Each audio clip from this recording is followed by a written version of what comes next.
दिलों में प्यार की खुशबू तो होठों पर दुआ रखना दिलों में प्यार की खुशबू तो होठों पर दुआ रखना ईमान में वक्त से एक रिश्ता इश्क वफा रखना ईमान में वक्त से एक रिश्ता Assalamu alaikum warahmatullahi wabarakatuhu, everyone. Welcome back to Friday Sermon for Kids. You know what we do here. We talk about the incredible sermon of beloved Huzoor. May Allah be his helper. This week, two professional panelists are with me. To my right is Usman, to his right is Waleed. Assalamu alaikum warahmatullahi wabarakatuhu.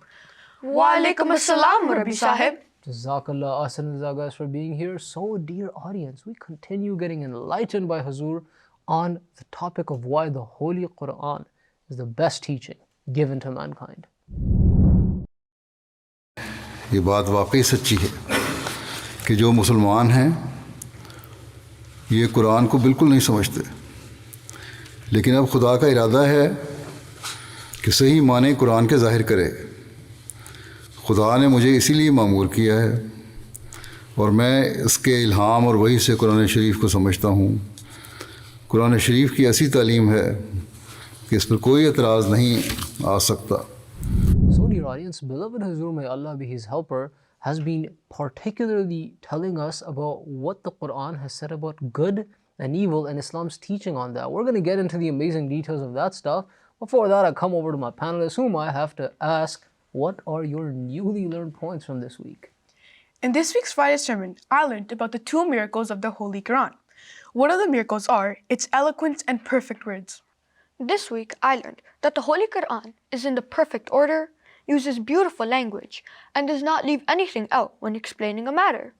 MashaAllah, there's no doubt in that. Those are some amazing points, very nicely presented as well. We'll get into the details of that, but before that, I have to come over to you, dear audience, for which we take you straight to Kids Take. Pyari Huzoor said that since Ramzan's coming, we should pay more attention to Tilawat and Dua. Baba told us to read the Holy Qur'an. Beloved Huzoor, Ayatollah of the National Series, told us that the Holy Qur'an is in perfect order, uses beautiful language, and does not leave anything out when explaining a matter. Jazakallah ahsan al-jaza for your incredible opinion, dear audience. Remember, we love to hear you, so if you forgot to send in a video, definitely send one in next week. Alright, discussion time. So, Rabbi Sahib, Huzoor mentioned how the promised Messiah ﷺ was sent to authenticate the Holy Qur'an in this era. Yeah, what exactly does it mean to authenticate something? That is a very, very important word right there, Usman. And it's a pretty big word, I'll tell you that much. To authenticate something basically means to prove or validate that something is in fact true and it makes sense. But at the same time, right, it also has to be proven that something is relevant to you. It actually has something that's meaningful. It has something that is going to be of benefit to you. And all of these things Muslims had forgotten about from the Quran. They used to recite it in beautiful voices. They used to print it in beautiful copies and decorate their mosques in calligraphy, right? And writing, but they forgot the essence of it. It just meant stories to them. And that's where the promised Messiah, peace be upon him, comes in, right? He's the one that explained the meanings of those words in the Quran, many of which the Muslims had completely, lost meaning of. That's what the promised Messiah, peace be upon him, did in this age, so human beings in this age could understand the Holy Qur'an. So, Rabbi Sahib, I know how Huzoor Ayatollah Ta'ala bin Aziz mentioned how religion isn't supposed to change our nature and our inside. But isn't religion's job to change us, make evil people good? That is a brilliant point. But even more brilliant is the way Huzoor explained this. Ask yourself, what is good and what is evil? And the promised Messiah, Huzoor said in the Friday sermon, the way Islam presents it, the promised Messiah says, the way Islam presents the idea of good and evil is very, very deep, it's profound. Promised Messiah says, right, that no action or thing or object, right, in of itself is good or evil. Think about getting some chocolate and eating it. Okay? It's a pretty mild act. You would think that eating chocolate is good. I'm sure you guys enjoy eating chocolate if it's a tasty one, right? You're enjoying chocolate, that's nice. But what if that same act of eating the chocolate was done after having stolen that chocolate from someone? All of a sudden, because that act was done not correctly, eating that chocolate now becomes evil. So the promised Messiah says Islam has come to teach us where to use what emotion and what action. Forgiveness is very good. But let's say you keep blindly forgiving somebody who's extremely evil and who murders and hurts people. Well, then that's an evil act. You're not supposed to be doing that. You punish such a person and you stop them. So Islam is not here to somehow universally change our humanity. It's there to teach us when to use what action. That is what good and evil is. So when something is done at its proper place, it becomes good. That's what Islam came to teach us, and that's what the message of the Holy Qur'an is. That's a very nice explanation. But then why are so many Muslims not able to figure this out today? Well, Huzoor, may Allah be His helper, mentioned something. He says that most of the Muslims in the world today, they've lost the basic rules that Islam had set down for them. And to be honest, they are caught up in bid'at all over the place. Bid'at? What in the world is that? Whatever it is, it sure doesn't sound like a good thing. Well, it can be a pretty horrible thing, but at the same time, it's a more complicated topic. But in order to find out more on that topic, we're going to give it over to our incredible presenter, Ashir, who's going to take it away with the word of the sermon. Jazakallah Marbi Sahib. So viewers, we've got a simple word, but it's filled with meaning and history, so hold on tight. The word bid'at is originally Arabic, but written like this in Urdu. Its meaning in Arabic is to start something new or innovate something. Now you might think innovating is a really good thing, and our inventors and scientists do it all the time. So what's the problem? Truth is, there are two types of bid'at. There is bid'at-e-hasana, that means good innovations, and then there is bid'at-e-sayyi'ah, which means bad innovations. What some of those are is coming up next. Back to you guys. Jazakallah ahsan al-jaza, Ashir. Beautifully explained, and you are right. A bid'at can be good or bad. Wait a minute, Rabbi Sahib. I can see plenty of innovations in the world being good. Oh, and don't forget, one of the most important innovations for kids these days. What's that? Friday sermon for kids. It's an innovation at the end of the day, right? But it is something that is for a good cause. So, this is a good innovation. That's all true, Rabbi Sahib. No one with a brain should deny that. But my question is, what are some of those bad innovations then? Thought you'd never ask, Usman. See, what you have to remember is, we believe that there was a perfect teaching given to us. That is, the Holy Qur'an, through the example of the Holy Prophet Muhammad sallallahu alaihi wasallam, in order to come closer to God, to become spiritually and morally better people. But as time went by, after the Holy Prophet sallallahu alaihi wasallam passed away, wrong ideas started getting into the minds of the Muslims. And the longer the time between the passing away of the Prophet sallallahu alaihi wasallam and the Muslims, they started coming up with wrong ideas. One example Huzoor mentioned in particular in this Friday sermon, he said that there's some person, right, that used to be in the India-Pakistan area. He came and he claimed himself to be a peer, like somebody who actually guides people towards God. And he said that, I'm going to teach you a few words, some incantations, you can just recite those. And if you read those, you don't have to clean your body anymore for namaz. In other words, you don't have to do wuzu anymore, right? It's an excuse of laziness. You know, in the morning when you wake up, you don't want to splash yourself with cold water and stuff and all that, right? Just to fall down to that laziness. He said, all you need to do is say those words and that's it. No more wuzu needed. That is an example of a bad innovation. It's leading you towards the bad side. And not just keeping you dirty, but you're not even following the original teaching of Islam, because the Holy Qur'an says, make your body clean. So that right there is the example of a bad innovation. And unfortunately, the list goes on for other people. Wow, that innovation is definitely not a good one. Yeah, no wonder some people don't clean up properly. They believe in ideas that are crazy wrong. No doubt there, Usman, but let's take ourselves as well as our audience to some more sane and normal things. But in order to do that, we're going to have to take you, as well as our dear audience, to the next amazing segment, for which take you straight to the question of the sermon. Alright, dear audience, welcome once more to the incredible segment you know so well as the question of the sermon, where you sitting at home, as well as our two amazing panelists, have 10 seconds every week to get the right answer from a few possible right or wrong answers. Question this week is, why did the promised Messiah say Allah spoke about the ancient nations before Islam that came in this world in the Holy Qur'an? You have 4 options as you do every week. Option number 1, because they are grand and exciting stories.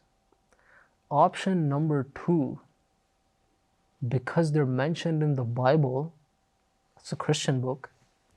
Option number 3, because they are very interesting stories. And option number 4, for our knowledge and education. Your time starts now.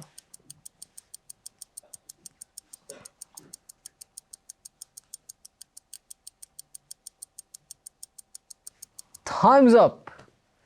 Usman, what do you have? I think it's number 1. Okay, and what do you think, Waleed? I think it's number 2. Your answers are absolutely incorrect. Oh man. The right answer, of course, is number 4. The stories are here for our knowledge and education. That's what Huzoor mentioned.